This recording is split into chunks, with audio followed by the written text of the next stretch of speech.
water cycle is under mounting pressure, but could the natural world hold the key?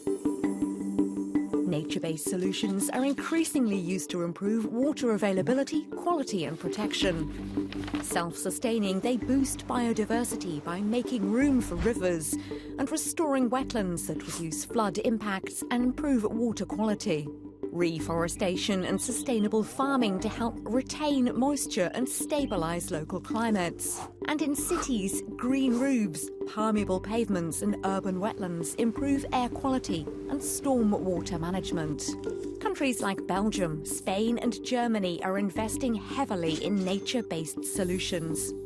The EU has also provided €600 million to 76 projects in 71 countries.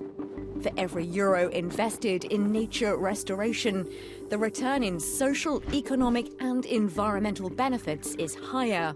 It seems then that working with nature rather than against it offers us the best chance of building a more sustainable water future.